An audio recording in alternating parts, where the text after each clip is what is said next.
Welcome to Revelation Unraveled. I'm your host, William Tapley, also known as the third eagle of the apocalypse and the co-prophet of the end times. On this program, I want to make an amazing announcement, and that is that the two prophets, Enoch and Elijah, have returned to planet Earth. They are the two great witnesses of the end times. Now, in the last 3 years, quite a few Bible prophecies have been fulfilled.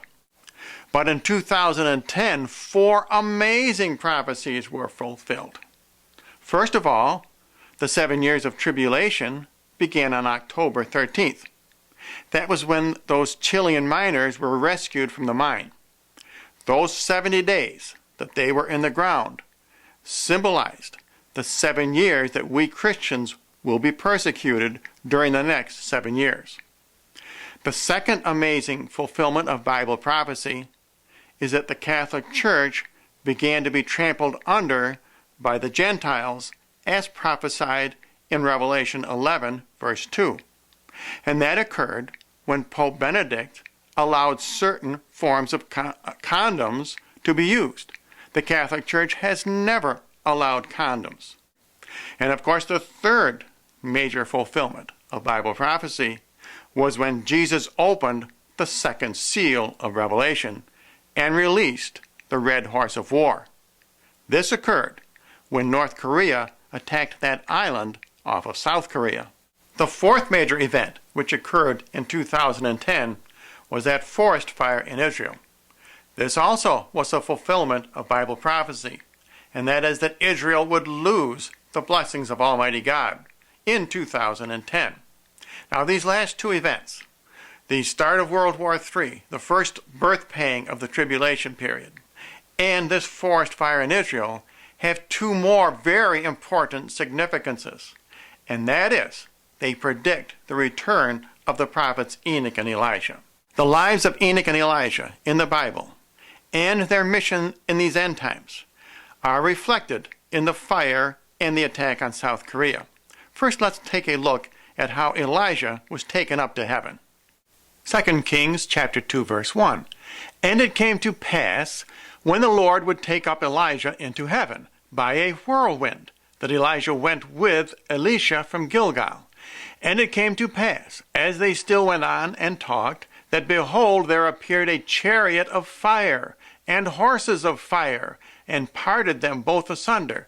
And Elijah went up by a whirlwind into heaven. Notice the fiery chariots, the fiery horses, and the whirlwind. All three of these were prominent aspects of that forest fire in Israel. And now let's look at another amazing incident which followed Elijah's return to heaven, and this occurred to his successor, the prophet Elisha. 2 Kings chapter 2, verse 23. And he went up from thence to Bethel. Now this he is the prophet Elisha, and he has received double Elisha's power after Elijah went to heaven. And as he was going up by the way, little boys came out of the city and mocked him, saying, Go up, you bald head, go up, you bald head. And he turned back and looked on them and cursed them in the name of the Lord. And there came forth 2 she-bears out of the wood, and tore 42 children of them. Now do these 2 she-bears symbolize Gog and Magog, and the tearing of the 42 children symbolize the takeover of Israel in the end times. Those 42 boys cursed by Elisha have a direct parallel with the 42 young cadets who were burned alive in that bus during the forest fire in Israel. Thus we see there are 4 amazing parallels between Elijah's life and his being taken up to heaven and this forest fire in Israel. First of all, there's the fire itself. Second of all, the whirlwind. Third, those 42 youths who were unfortunately burned alive on that tour bus. Very similar to the 42 young boys who were cursed by the prophet Elisha. Lastly, this forest fire occurred on Mount Carmel, where Elijah spent most of his life. And there was another amazing incident in Elijah's life which occurred on Mount Carmel. 1 Kings chapter 18, verse 33. And he put the wood in order and cut the bullock in pieces and laid him on the wood and said, fill 4 barrels with water and pour it on the burnt sacrifice and on the wood. Now Elijah wants to make sure that his holocaust is very wet, so that when God catches it on fire, it will be clearly a miracle. And he said, do it the second time. And they did it the second time. And he said, do it the third time. And they did it the third time. Elisha had them use 4 barrels of water and pour it on the holocaust, 1 time, 2 times, and 3 times. That's 444, and that signifies an end times prophecy. A few days after, those 42 young cadets were burned in that bus. 2 more succumbed to their injuries. That meant there were a final total of 44 people killed in that Israel forest fire. That is not accidental. You may also remember that there were 4 South Koreans killed in that attack by North Korea. That ties these 2 events together. That 444 number is not accidental. These 2 events prophesy the return of Enoch and Elijah. 1 Kings 18:38. Then the fire of the Lord fell and consumed the burnt sacrifice, and the wood, and the stones, and the dust, and licked up the water that was in the trench. And Elijah said to them, take the prophets of Baal, let not one of them escape. And they took them, and Elijah brought them down to the brook of Kishon, and slew them there. Once again, fire is associated with Elijah's mission on earth. And incidentally, please note what happens to those false prophets.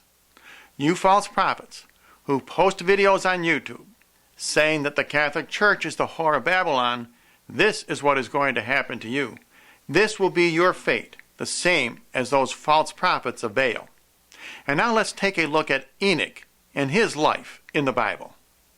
Hebrews 11 verse 5.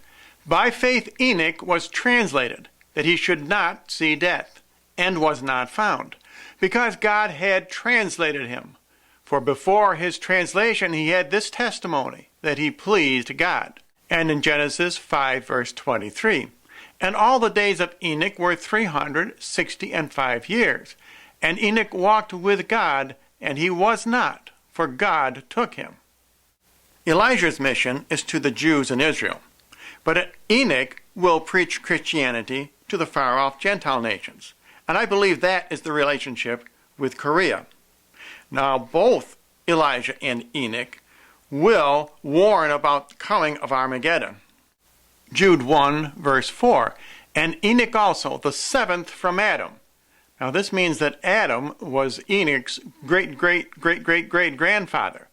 It will be interesting to see what Enoch looks like. Will he look like a mixture, for example, of all the races of mankind, because he is so close to Adam? Prophesied of these, saying, behold, the Lord comes with 10,000s of his saints. This is one of Enoch's main missions, is announcing Armageddon, to execute judgment on all, and to convince all that are ungodly among them of all their ungodly deeds, which they have ungodly committed, and of all their hard speeches, which ungodly sinners have spoken against him. We see almost the exact same description in the book of Enoch, that his mission will be to preach the final woe, not only to Korea, but all Gentile nations.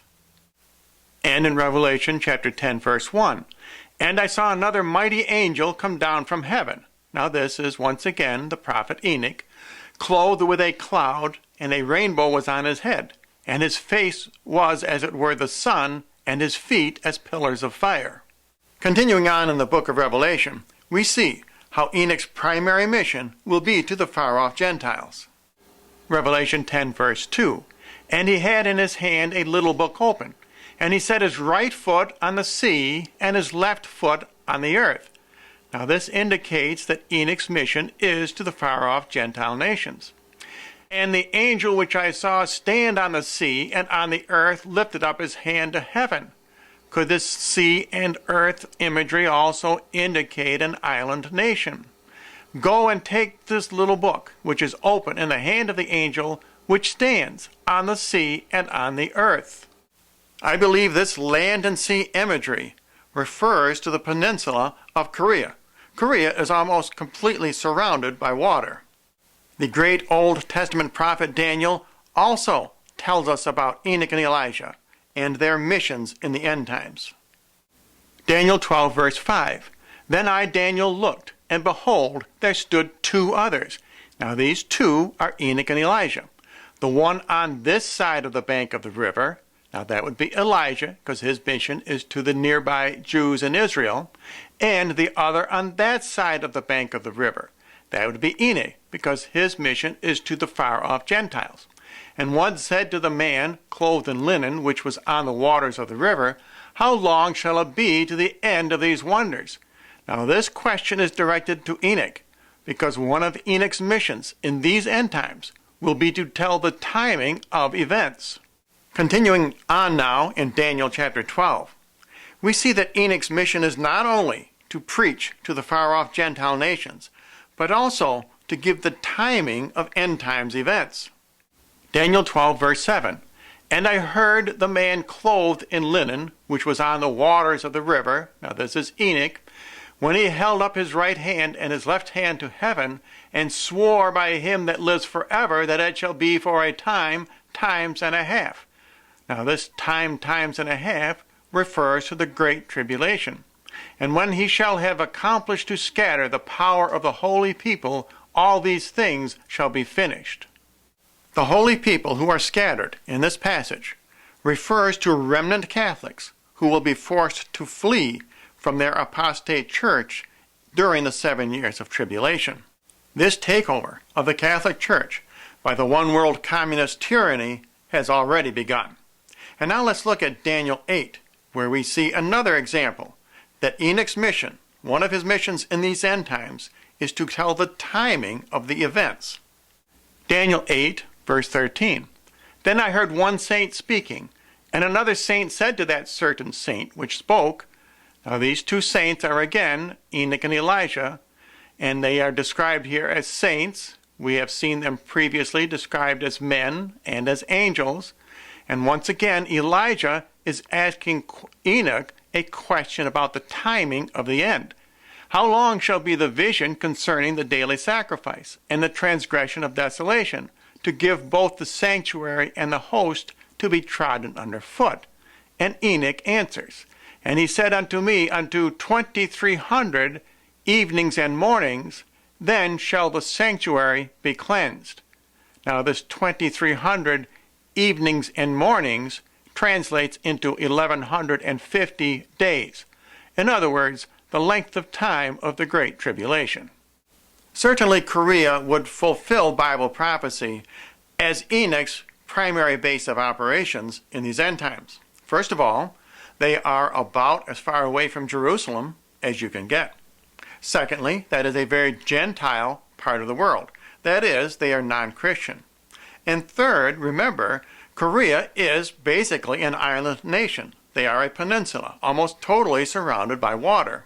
But what about Enoch's mission to tell the timing of end times events? Is there any tie-in here with the attack by North Korea on South Korea? Let's take a look at Daniel 8, verse 14 again. And he said unto me, Unto 2300 evenings and mornings. Please notice this number, 23. As you know, North Korea's attack on that island off South Korea was on the 23rd of November. None of these are accidental. That, plus the 444 number, ties this event with the forest fire in Israel to the return of the two end times prophets, Enoch and Elijah. So in conclusion, there are just too many coincidences here for this to be coincidental. It is not accidental that there were 44 killed in Israel, 4 killed in Korea. It is not accidental that the attack occurred on the 23rd of November. God often speaks to us through numerology. I firmly believe that Enoch and Elijah are about to announce their public mission to the world. And if you would like more information or a free copy of my book, Revelation Unraveled, please write to the address you see on your screen.